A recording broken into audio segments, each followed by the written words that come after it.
All right, so while we wait for Josiah, can we kindly turn on our cameras quickly? Can we turn on our cameras?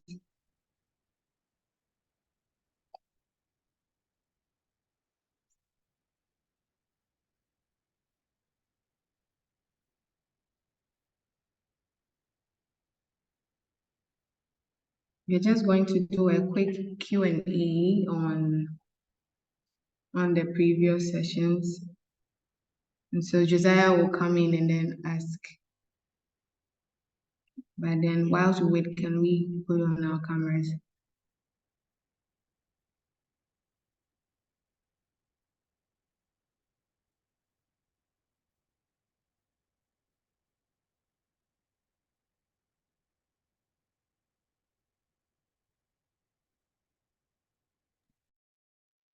So basically what I want to do is a different approach, right? Before I start the main session, I wanted anybody that's on here to want to ask the question about anything to do where they are with their product, the service, the stage that they're in at the moment, any challenges that they're facing apart from the funding side, because we know that one. So some of you, it's a continual conversation, but if you're in the idea stage, where are you in the idea stage? You know, if you're in the prototyping stage, what are you doing? That kind of questions that you want to ask, just in case you weren't able to ask questions in the previous sessions. So just want to do like 10 minutes of that before we go into the main session today. So if you want to ask a question, feel free. You can either put it in the chat box or just ask the question now, and then we can have a dialogue. You know, just do it for the next 10 minutes before we go into the main session. Okay?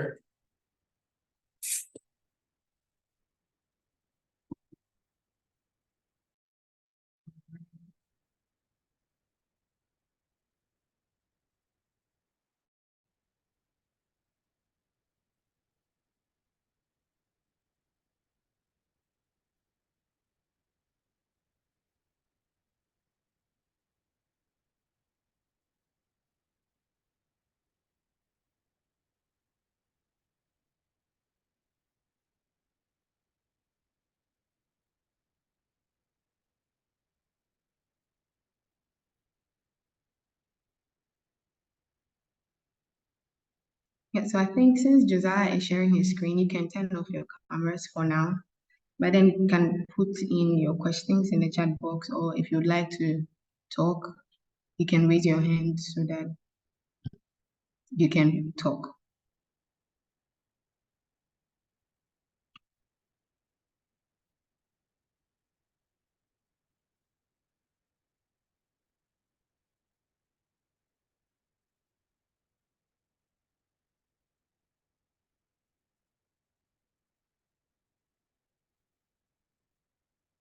So Josiah, okay, I think Frederick's hand is up, but I would like to ask, can you describe like how someone can use this information so far that has been shared, how the person can best use it in any form?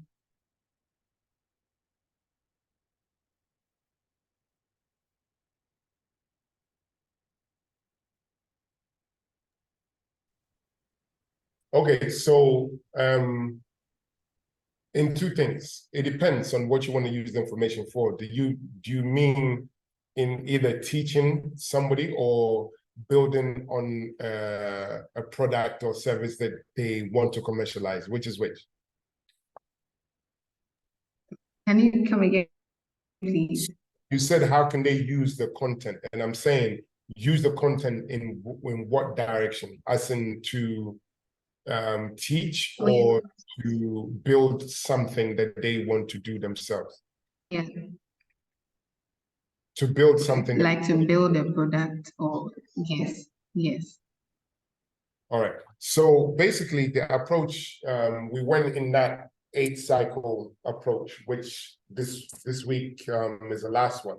So when you look at innovation in itself, your question always has to be, what is new? What is different? What is the problem, right? So you start off with that one first. You don't bring a product to the market without first identifying what the problem is and who you're doing it for. So in that innovation space, which is the ideation space, quote unquote, you are spotting opportunities. So you have to do a lot of research to find out who's actually going to be affected by this product, who's going to benefit from it, why are you doing it, can they even afford the product that you're doing.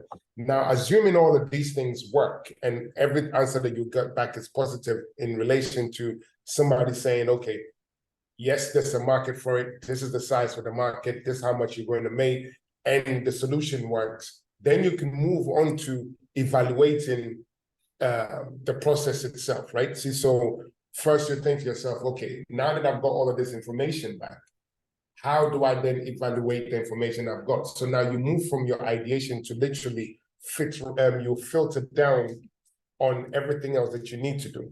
So then you either have a team already, or if you don't, then you need to put a team together. So then you start doing idea mind mapping situations. So now you move from, okay, what's an idea, there's a solution, to then creating prototypes, right? And prototypes can work in so many different ways. It depends on the field that you're in. So if you're a person that, let's say, in the tech space, you want to build an app or website or whatever, this is where you do mock-ups and stuff of your idea. So what the website will look like, or what the flow of the app will look like. So you draw all of those things down, right? Then after all of those things are done stage by stage, but then if you're, let's say, you are into real estate, for example, then your definition of a mock-up would be like drawing of the building to the point where you have to create like a small 3D version of it or whatever, right? Because then it gives you an idea of what the solution or whatever will look like. Then once you move on from there, you've got a team or whatever, you then move on to creating a prototype, something that you can go, because we move from proof of concept to prototype, and now you're looking at your MVP, something that you need to take to the market to test, right? But in order to make this easier for you, your prototype, depending on, again, what industry you're in, you can use that to go back to the market to say that this is what we spoke about, and this is what I've created. Looking at this, can that solve your problem? And if you get all the right information back, then you move on to actually developing something that people can actually use and test to see if it makes sense. So correct it, improve it, and all of those other things. In all of this, you're looking for funding, but you're not looking for funding for the whole thing. Look for funding for the pieces of the thing. But because if you look for funding for the whole thing, it's like you trying to build a mobile app. In that sense, you need funding to build a prototype. You need funding to build the whole MVP. You need funding to build certain features. You need funding to market it. You need funding to put it all out. See, so in this case, it's better to go for funding in different phases rather than say, okay, you need $200,000. So you're waiting for $200,000 before you need to do something. Break that $200,000 down into phases. So phase one would have cost me $10,000. Who can I go to get $10,000 from? Sometimes it can be from a grant organization. It could be family and friends if you're lucky. Because, I mean, I don't know about you, but I don't have people that will give me $20,000 to go and build an app. But if you do, then you're lucky. You can ask family and friends for that money. But if you don't, then you look at innovation hubs. You need to look at the likes of GIZ, NEIP, MasterCard Foundation, all of these other Orange Corners, all of these people, they host programs that you can participate in those programs, where you can get funding and support to then develop a product or whatever it is that you need to produce, right? Usually in these stages, it's equity free. So that's one of the best approaches to it, because you're not losing equity, but you're still raising funding to then create a product that you want. So once you go through all that phase, you get the product, you then put the product on the market, but you have to keep developing it as you go. So you think about the product life cycle. that you have. So in stage one, in the next 3 months, this is where the product is going to be. In the next 3 months, it's going to be like, then in 6 months, it's going to be like this. In 9 months, it's going to be like that. In 12 months, and then in 18 months, I'll kill off the product. Apple does it very well. Anytime they're about to come out with a new product, they look at ways to kill off other products. So just like the way they have the Apple was, I think it's 15 or whatever. So now you can't get any more support for anything below the X, I think, right? So in this case, they've killed the product off. So you also have to think about all of these things when you're going to kill your product off. But in a nutshell, some of these lessons that we've gone through is really to help you move from the stage of having an idea, creating that prototype, creating that MVP, putting on the market, and then trying to scale. I would say that a lot of you will not be in the scaling stage yet, right? Because scaling requires different things, right? So you're scaling in terms of your product, you're scaling in terms of your team, you're scaling in terms of your organization itself, and you're scaling in terms of your market, right? And I doubt any of you will be there, there just yet. But you need to think about all of that as future plans to do that. So scaling is the last thing that you think about in this process, but building a product, bringing it to market, getting your money back, making it profitable, making it sustainable before you think about scaling. So that's what this content really is built to do that. So once you're doing that, you know when to protect your intellectual property, copyright, patents, all of these things are things that you need to think about. And even today's session is really going to be about licensing and revenue. And you can see that if you're smart enough, you can actually create ideas or develop ideas without creating a product and still get paid for it. But we'll talk about it in this session as well. So yeah, did that answer your question? Yes, that did. And so we find that sometimes there are businesses that start and then with time it just dies off. Like I don't know if you have like specific factors to look out for in sustaining a business, like for it to be sustained. I don't know if you can share any of the things that we can look at. Okay, so again, what sustains businesses, right? For me, and that's my humble opinion, but if you do research, you will see a couple of things. The team that you have, the amount of funding that you have, the product itself, does it respond to the market? So again, do you even have a market? Do you have paying customers to do that? And then policies, right? So let me give you an example of a policy that came in that aligned itself with the movement at that time to kill off a product, BlackBerry. I don't know how old some of you are on this call, right? But there was a point in time where BlackBerry was the thing.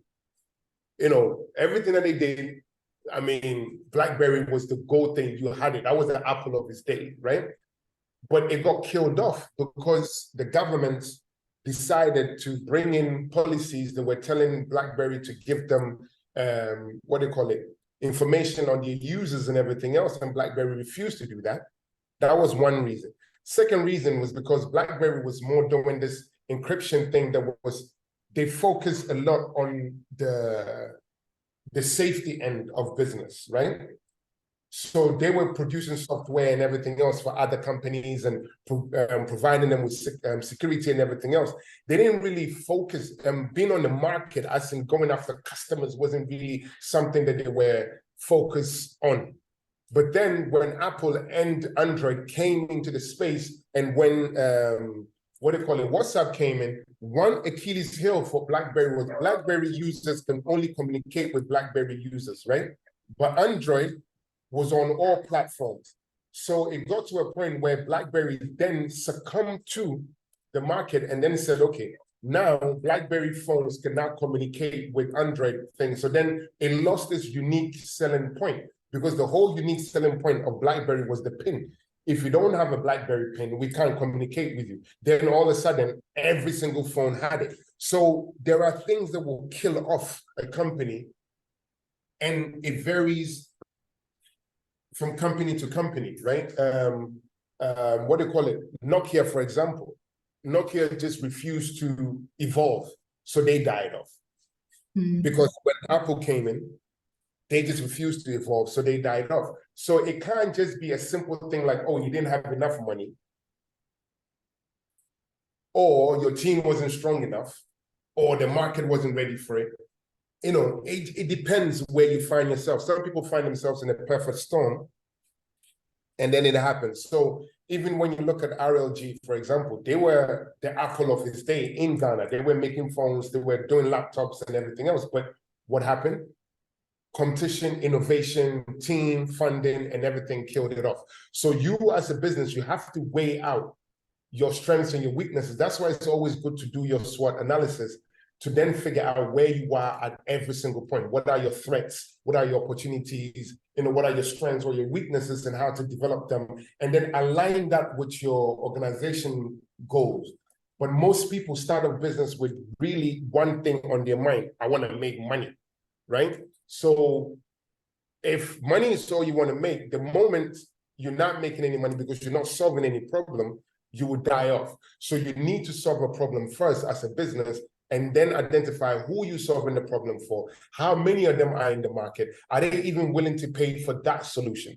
And then once the answer is yes, yes, yes, yes to all of those, do you have an enabling environment? Technology is ready, the human capital is ready, all of these things are ready to align with your idea and innovation, then you will win. So there isn't a one-stop shop bullet, a silver bullet answer to this question. It's a variant of so many different things.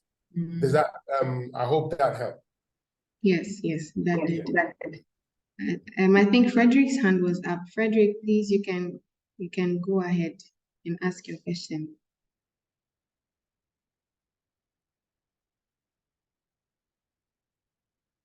Thank you, Josiah, for answering my question.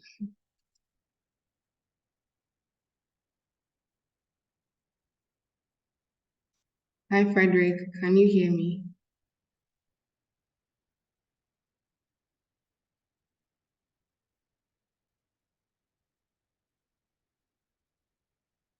Okay, I think Frederick is... Hello, yeah, I can hear you. Sorry. All right.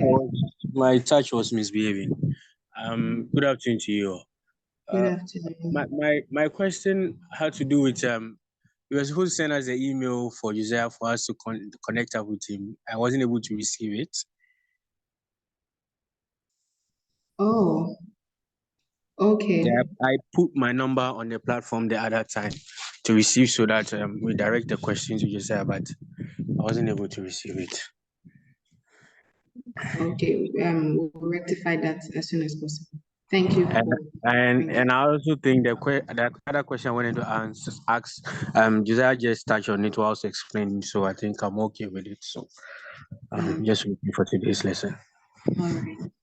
Thank you. Thank you.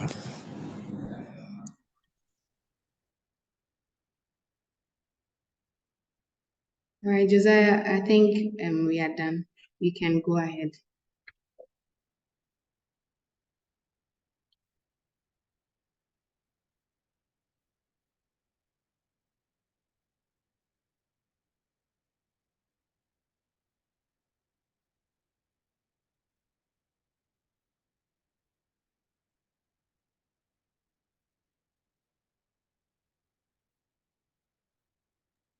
Okay, so today is all about looking at,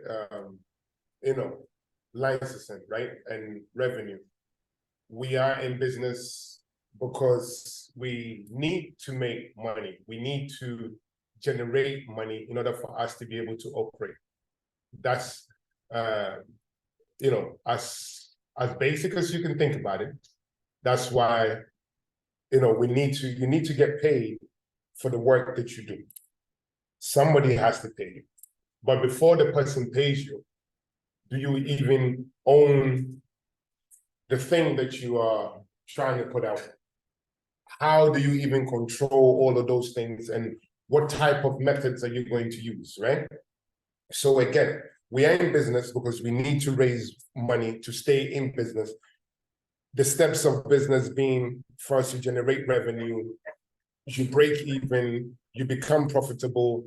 Then from being profitable, you become sustainable. From sustainable, you're able to then scale.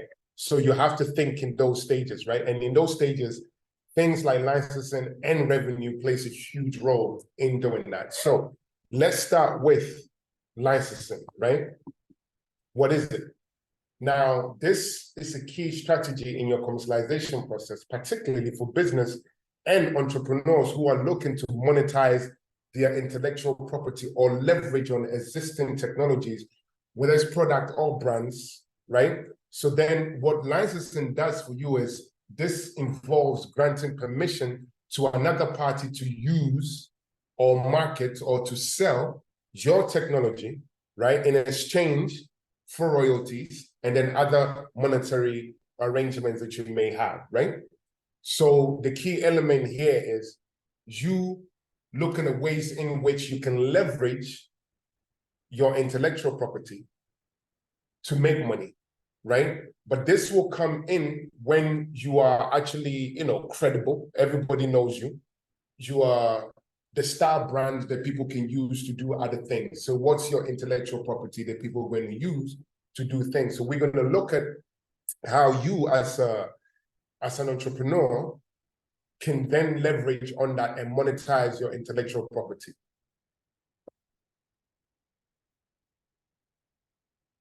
There are types of licensing methods that you can use. First one being the intellectual property licensing. This would include, giving over your patents, your trademark, your copyright, your trade secrets to third parties. For example, when you look at software companies may license their software to another company to use, right? Again, you giving off your patents and your trademarks and copyrights for somebody else to use. Musicians tend to do that too, where, I can then give my music, I can let somebody sample my music and generate money from it. Typical example is, what do you call it? When Toni Braxton let Burna Boy use a sample of her song to do Last, Everybody Will Chop Breakfast, right? That became a huge song. Toni Braxton gets paid for it. Then actually she made more money than Burna Boy actually even made. So that's another way of licensing your intellectual property, giving it to somebody to use. They can use your face. Right now, the one person that if they really did a trademark or copyright, made a copyright of everything that they had, would have made a lot of money, would have been Ludacris. When you go everywhere in Ghana, you see his face on every single barbershop. So imagine if he had that intellectual property, if he had that trademark, if he had his face trademark, every single barbershop would have to pay him. So these are the things that you also have to think about. Somebody using your image or your likeness to do something, they will pay you for it. From the Ajia Bintus, from the Shatawales of this world, they do it. And this is another way for you to then license your intellectual property to somebody for them to use it and then make money on their behalf. So then you look at licensing, you look at franchise licensing, right? This is where agreements are made between, entities, right? So then you give another company the right to use your business model, to use your brand, to use your image, to use any and everything that is associated with your business in order for them to then make money, but in exchange, they pay you either fees or royalties. So every month they can pay you, let's say $200,000 every month in fees, and then every year, whatever they make profit or not, they have to find ways to pay you. Typical example is KFC, or you look at Pizza Hut. Now, KFC is in this country, not necessarily because the founders of KFC all the way in America decided to open KFC in Ghana. They are just licensing, they just, gave that franchise to another organization for them to represent them on ground here. All they're going to do is provide them with a recipe, provide them with a brand, provide them with any and everything that they need for them to do what? Use their name just so that they can open a franchise here. And then KFC will get the money at the end every month, or whatever fees that they pay or royalties, they will get paid for it. See, so again, this is another way for you to make money without having to physically expand into another market. If you create a very strong company, a strong brand, somebody would, franchise that. Somebody would take it to another place and do that. Another way or another company is ShopRite. You see ShopRite, as they go, that is also a franchise. South African, now they're here. Some in other countries, they open themselves. Some other countries, other people buy the brand and then they use it in that sense, right? Then you look at technology licensing. This will involve granting rights to use, develop, or modify a specific technology. You then see that a lot with, like I said, with pharmaceuticals, more so than anything, the biotechs, the pharmaceuticals, more so than anything else, right? So you let somebody use your technology in order for them to then change or modify whatever it is that they need to do. Now, even though we talked, because you looked at franchise and then a brand, so you see brand licensing when it's saying companies can license their brand names or logos for the use on other products, right? See, so sometimes you do that when, they talked about, for instance, a clothing company might license the brand to be used on other accessory and all of those other things. So you see, particularly when sports happen, right?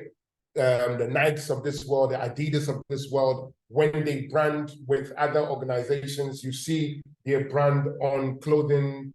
When the World Cup happened, the people that sponsored it put their brand on clothing. All of these things are things that they license their brand for you to use it. You generate revenue, they get paid. So there's so many ways. So the idea of licensing here is building a very strong brand that other people will be interested in either franchising, in either paying for your intellectual property or the technology that you have, and then see if other people can develop it, use it, modify, and do what it is that they need to do with it, right?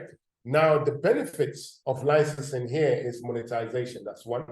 Licenses then can provide a source of revenue by allowing others to pay for the use of what? Your IP or your technology.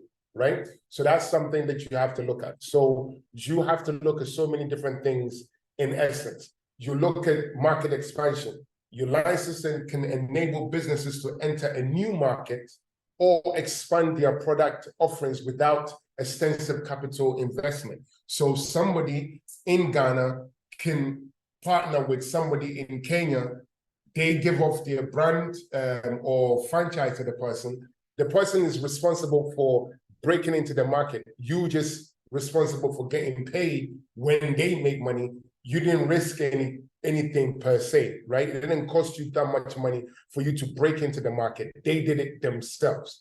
Then, managing risk.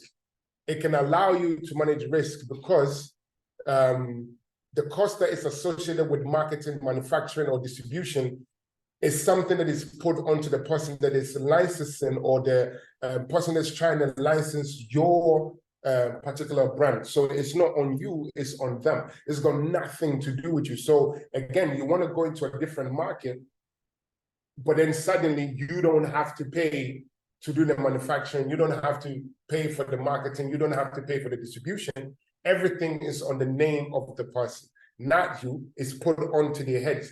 Literally, you are just there to make your money, and then that's cool. Then you can leverage on your expertise, because this will then help you to then advise them, make sure that they do the right thing. When it comes to your branding, you're supporting your team, developing your team. So whoever is being interested in licensing your particular brand, you can go in and then educate them and then tell them what it is that you need to do, right? So you are leveraging on your expertise. They will pay you to leverage on your expertise. So that's something that you need to also then think about, right? So these are some of the benefits when it comes to licensing. So, a licensing agreement basically you're looking at contracts that you need to sign. You need to put certain conditions into play, right? And these conditions can range from royalty payments. Royalty payments are going to be things that somebody pays you on a regular. Musicians have these things where they sign to agencies that collect royalties on their behalf. Anytime a radio station or a bar or a pub or a club plays your music, somebody collects the money on your behalf and then pays it. So let's say in Ghana, if we had a system that strong, a lot of our musicians will be very, very rich, because anybody that plays the music that is commercialized in that space has to pay them. So that's royalty payment that people have to pay.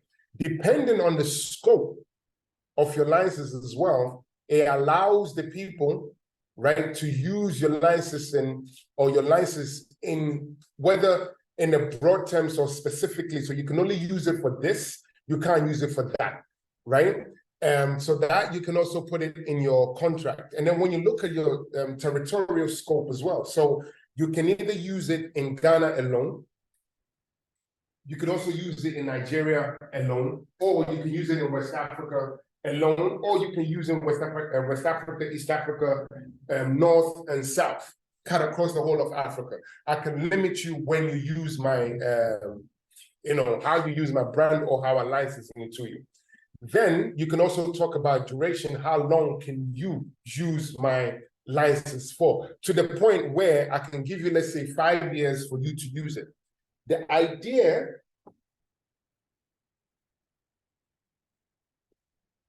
here is that if I give you that 5 years, after the 5 years, I can then take over my brand, even though you built it in the country, right? So that is another thing that you have to think about when it comes to the duration of the agreement. How long are you going to have it for? Is it indefinite or for a fixed period? So that's something that you also have to think about when you want to go and license somebody else's brand to build something that you're already working on, or you've seen a brand somewhere that you figure, you know what, I will just go and bring the brand to Ghana. I don't have to worry about all of these things, but how long am I going to have it for? And then quality control.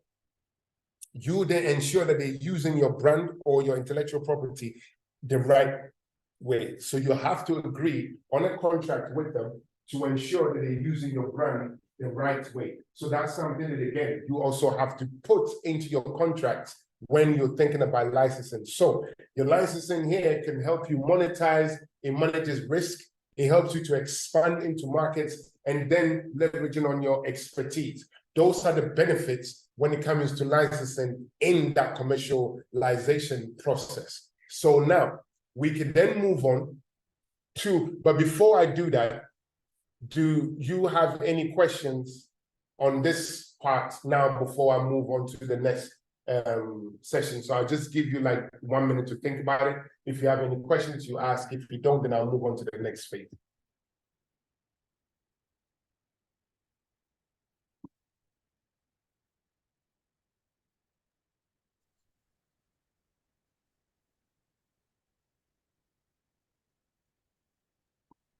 Frederick, you can go on. Okay, thank you. I'm really interested in this licensing issue because I have a situation where the products that I produce, somebody from Malawi seem interested, but the person wants me to teach them how to do it so that they do it there, but I'd wanted them to, in a form of either shareholding or offering a license. But I went to the Registrar General department to check on how much it costs to do the licensing for the range of products. And the price is I think it's in pounds or so. Yeah. And I can't afford it. And this opportunity would have helped me to expand the impact of what I'm doing, the production of the tomato soup and these other stuff that I've been doing. So I'm really enjoying the conversation, but I'm just hovering my mind on how do I go about this person so pestering about getting to do what we are doing currently. Okay. So in a way, when you look at the leveraging of the expertise, right?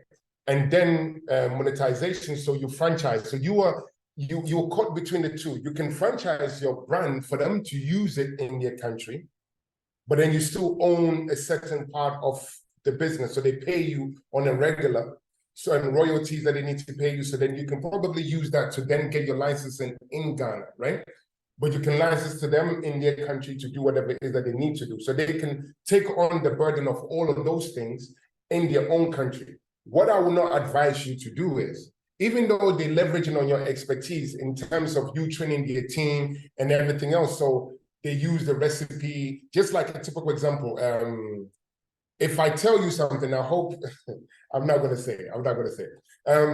What you have to do is, you should not tell them exactly how you mix your product and everything else. If you find yourself in a position that you have to do that, there has to be contracts that are signed, right? That there should never be a likeness of your product associated with that particular individual in any shape or form. You can do this by putting in the contract also that in future, or in case you are to break up that agreement, they cannot manufacture a product in likeness of what you have for at least 18 months or 24 months, or how long you want it to go for. This way, if the person was trying to snake you, they will not be able to do it. So that you would know that in a year or 2 or 3 years, at least you can still go into that market and establish yourself that way. So if that's your fear of them understanding what it is that you're doing, and then they can cut the contract with you and go and do their own thing, you can have a contract with them that states that they cannot have a product that is in likeness of what it is that you're doing over a period of time, right? A duration, a period of time, in order for you to ensure that you protect yourself, so you make your money that way. So then this way, if the contract then goes sour, at least you're protected for a period of time before that goes in. Because if you enter a franchise deal with somebody, unfortunately, you have to give them the full recipe on how you do the things. But there is a contract that you can sign, an agreement that enables you to hold some form of control, even when you give over some of those rights. Frederick, did that help you? Yeah, it did, but I think if I get your email, I would require more guidance on putting the right steps in place to still continue engagement with them.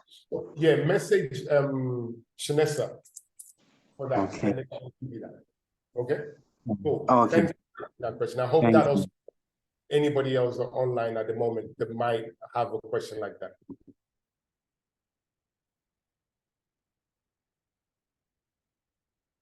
Cool. So if there are no, we don't have any more questions, we move on to one of the most important things in business is revenue. Revenue is the lifeblood of a business. If you're not making money, then there is a problem, right?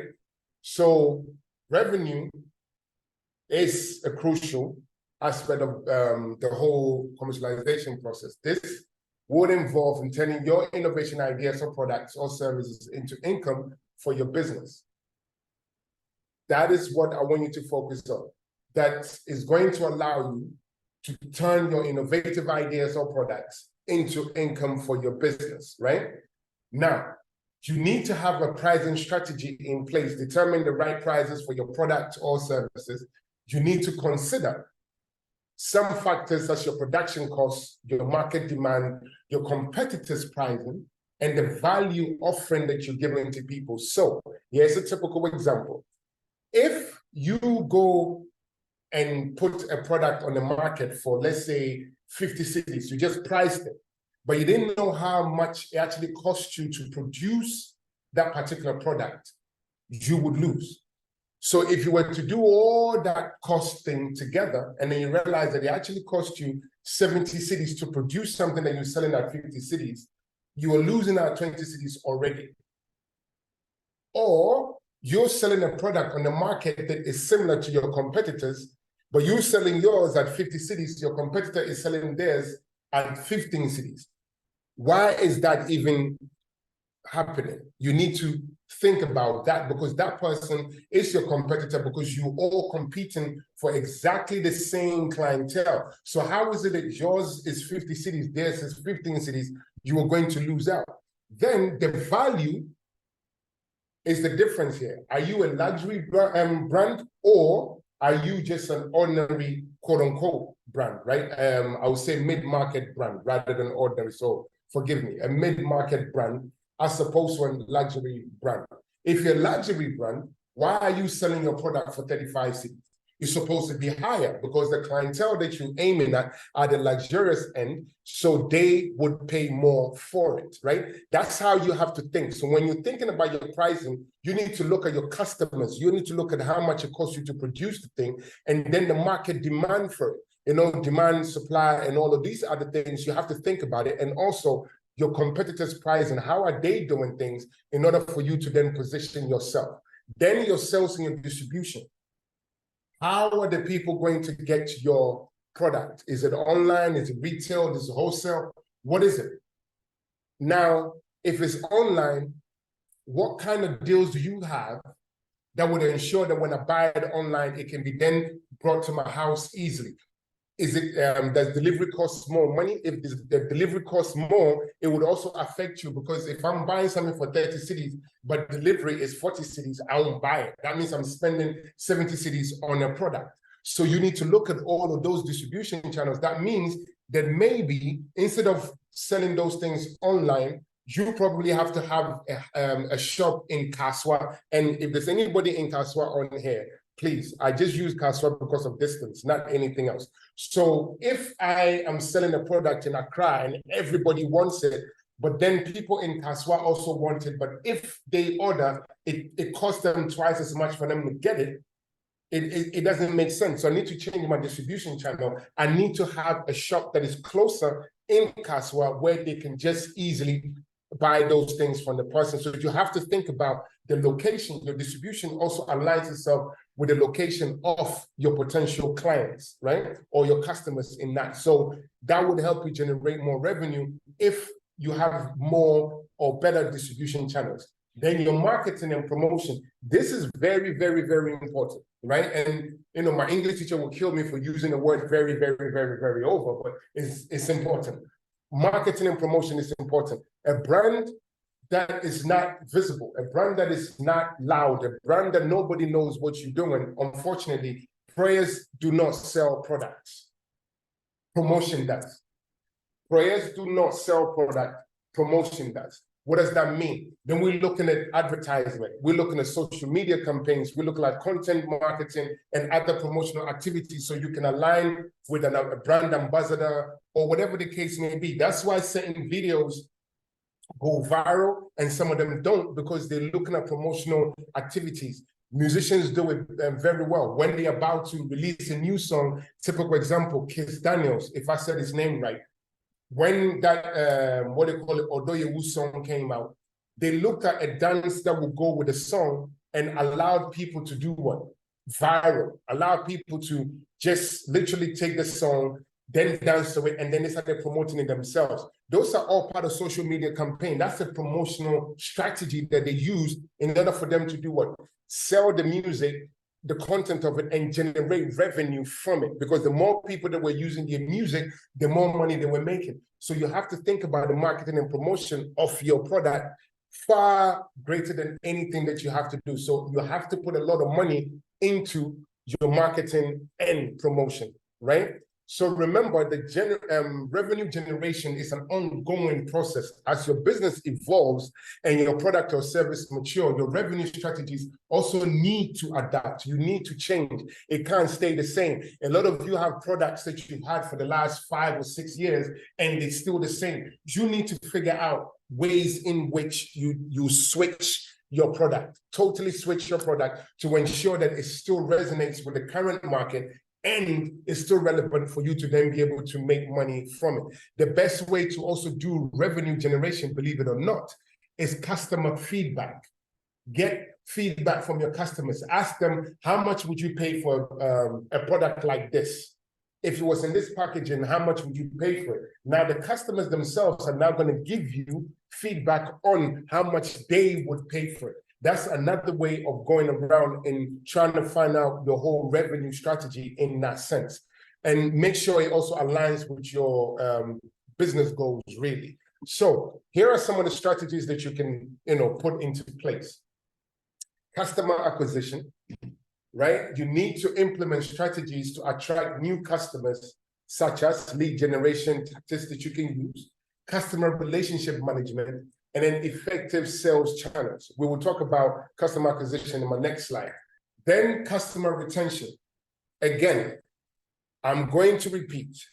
When somebody buys a product from you, it does not end there. Your next goal would be, how do I retain this person?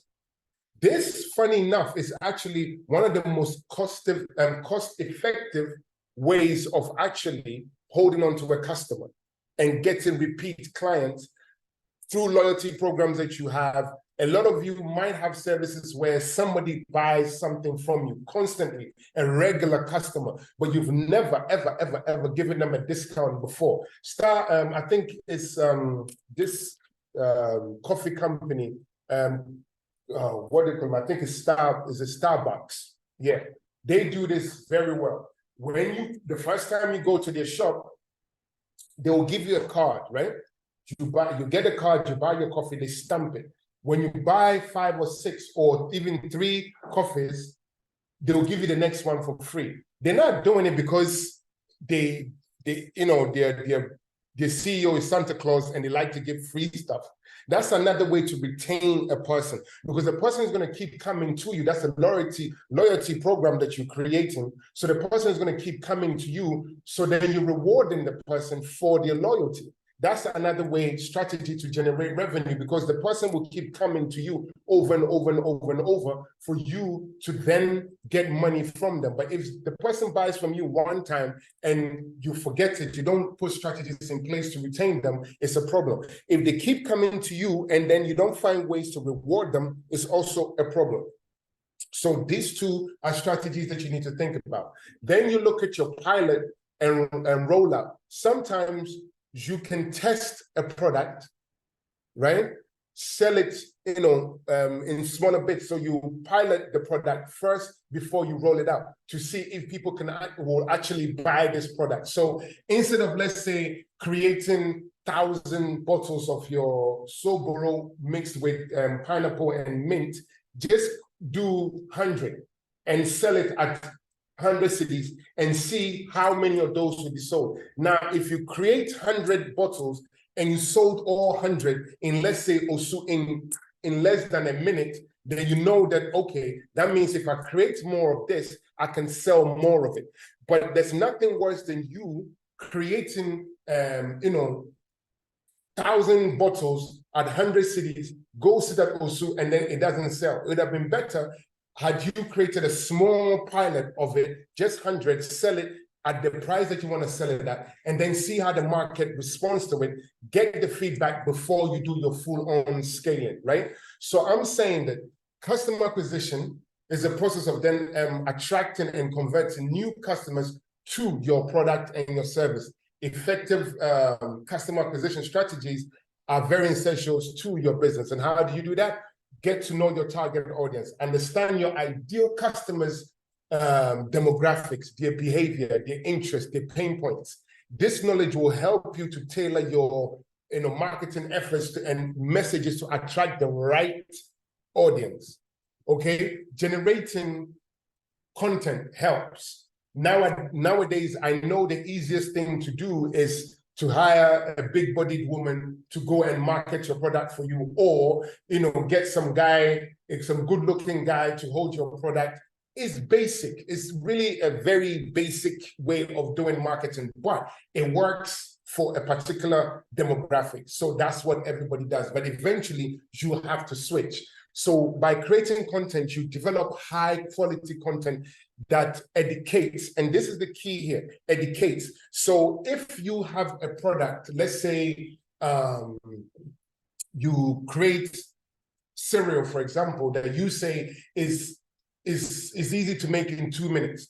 Create content that educates people on how to make that cereal in that particular 2 minutes. Create content for YouTube and put it on there.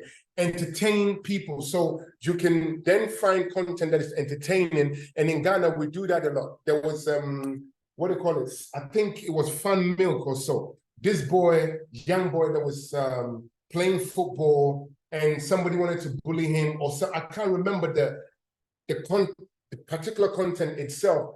But then after, I think it was sports. And then he took the drink and then he said something that Dada, right? That was entertaining. It made people laugh. It made people have memories of back when they were kids, when they had football, they wanted to play and nobody wanted to play with them. But then, because they were the people with the ball, everybody plays with them. You kind of resonate with the particular content that people put out. So you have to also know your audience to do that, right? And then you help your audience solve a particular problem. Now, customer retention is very, very important in business. You have to do that. You have to put certain strategies in place for you to be able to do all of these things.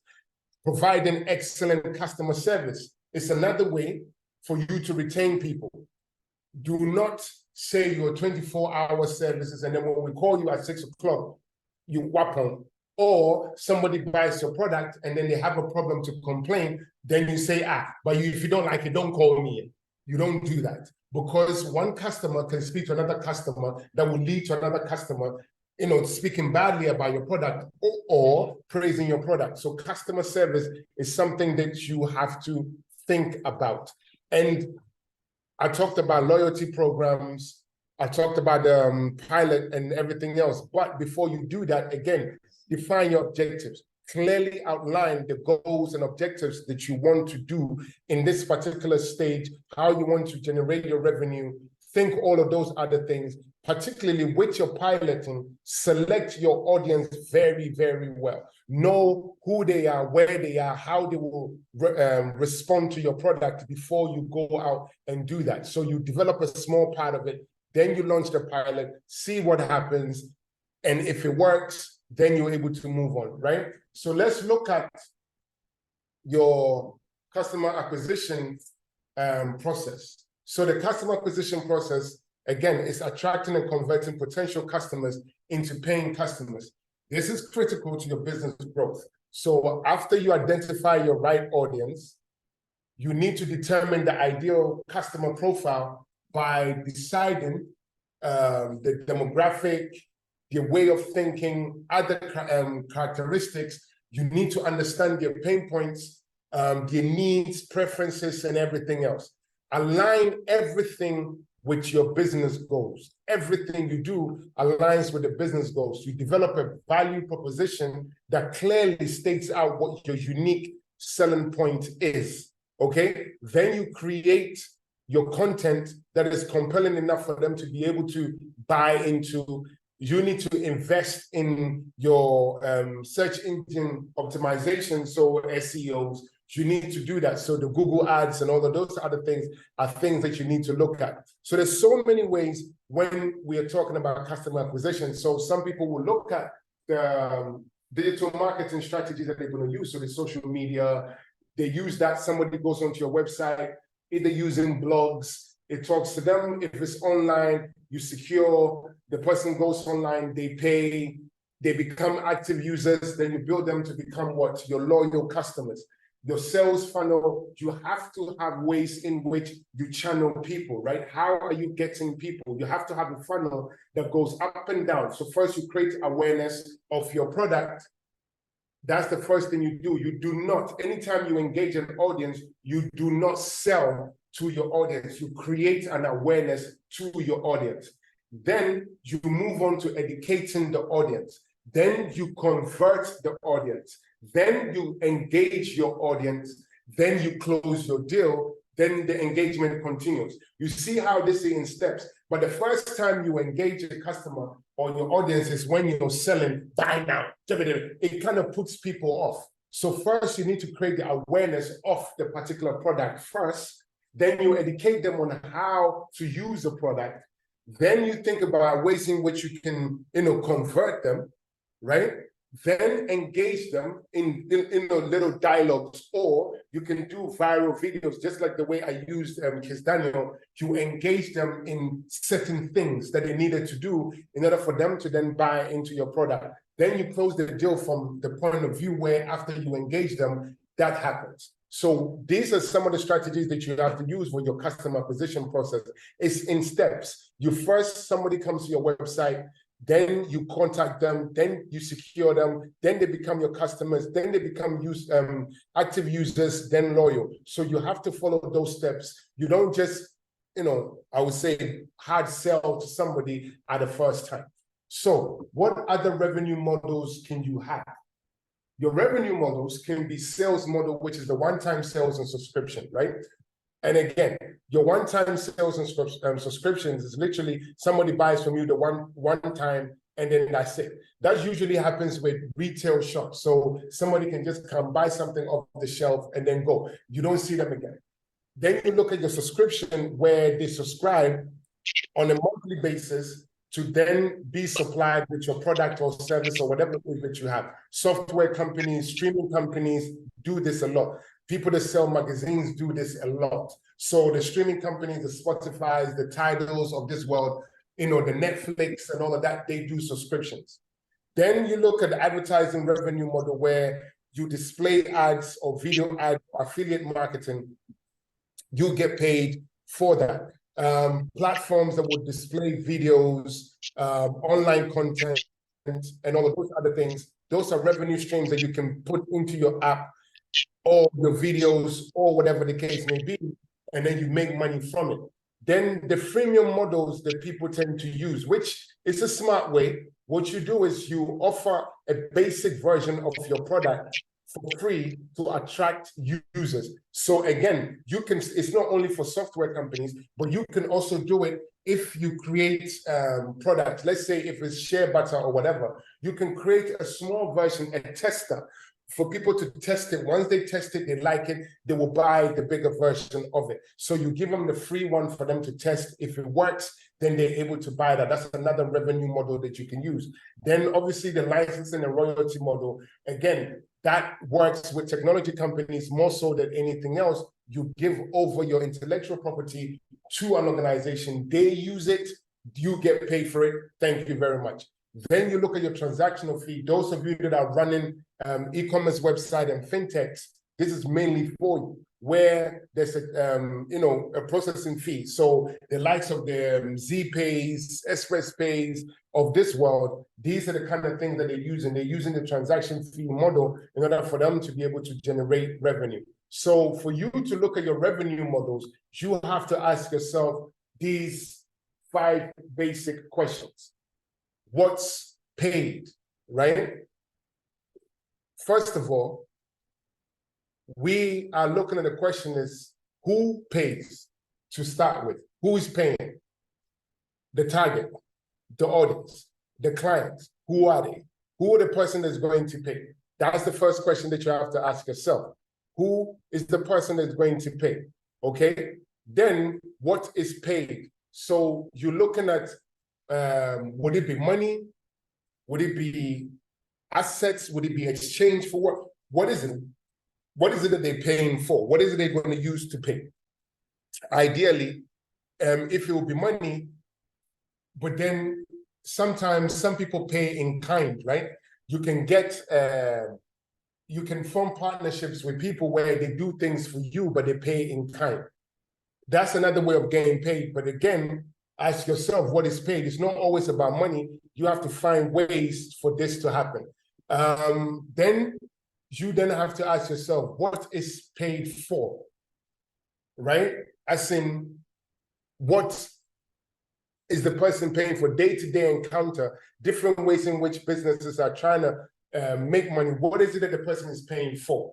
What services and products are they paying for specifically, so that we can be able to monetize it? So if you want to then do your intellectual property, what is it that they're paying for? Are they paying to use it here? Are they paying to use it there? For how long are they paying it for? And all of these things are things that you have to think about, right?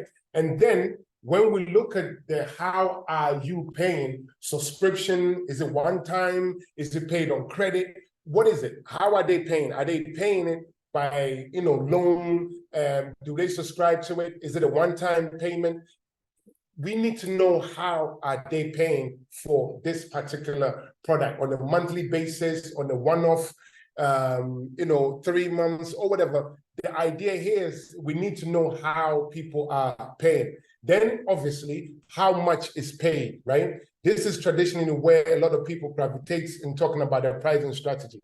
So this will talk about things like how much are they paying for this, the volume, if they buy X in the volume, they pay this. We give them discounts, we'll do strategies. So you say, okay, we're launching a product, but in the first 3 months or 6 months, it will be X amount of money, right? Because you're doing discounts. If they buy a bulk in volume, you also do different discounts. So you have to think about all of these things when you look at your revenue model. What is being paid for, who is paying, how are they paying, how much are they paying, and all of these things are things that you have to think about when it comes to your whole revenue model. So with that said, thank you. I welcome your questions that you may have.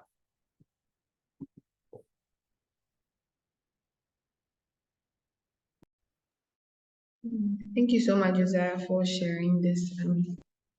Kindly raise your hand if you have a question, or you can put it in the chat box.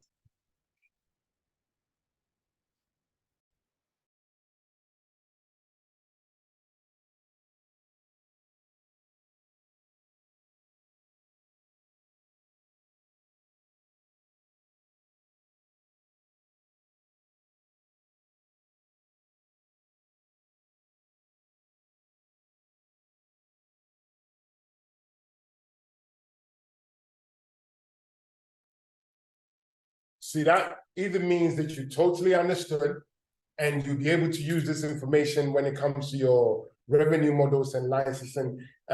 In that sense, build your brand before you license it so that you'll be able to know that you own a lot of the intellectual property so nobody can, steal your idea and move off with your idea. Make sure that you have the right pricing strategies in place. That's important. Do not charge because I want to make money. The price that you're charging, does it make sense? Does it reflect your, your target? If it reflects your target, then great. If it doesn't, you have to look at your pricing strategy in that sense. I'm not charging X against my competitor. Believe it or not, sometimes you have a competitor agreement on how to charge a product. That's why you will see them, either mobile phones, the Androids, when you look at Samsung and Apple are on par, because it's almost like they match themselves, but the rest of the other products can't match because of the brand positioning. Samsung and Apple have a higher brand positioning, so they're able to charge similar. But Techno, for example, cannot charge the same amount for a phone that iPhone will charge, right? So you have to think about your competitors in that sense. Just because you're making a phone doesn't mean that you're a competitor to iPhone. You are not in the same brand positioning. So you have to think about these things when it comes to your pricing strategies. The last time, I think I said there were about 15 pricing strategies. So if you have a product right now or different products and you're thinking about the strategies to use, again, I'm happy to work with you on it. And then ask a few questions on why your product costs this much, what are the things that goes into creating that particular product, and then we can work off of that. So if you don't have any questions, I guess, Sinessa, we can just take the pictures and then call it a day. Yes, please. Kindly put on your camera while we take the pictures.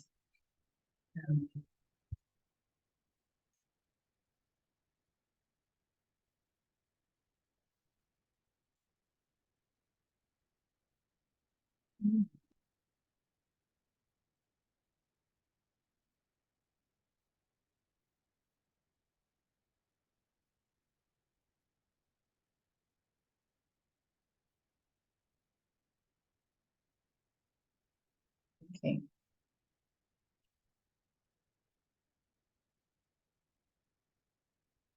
Papa, please, are you ready? Yes, I am. Abubakar, Abdul, Stephen, Yuka, Rukayaru.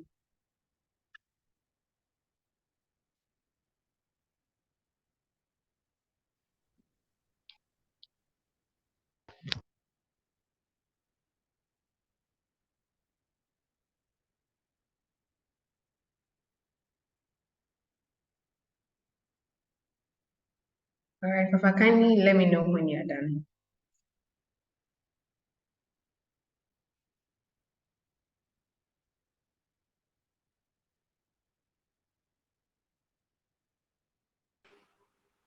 I'm done now. Thank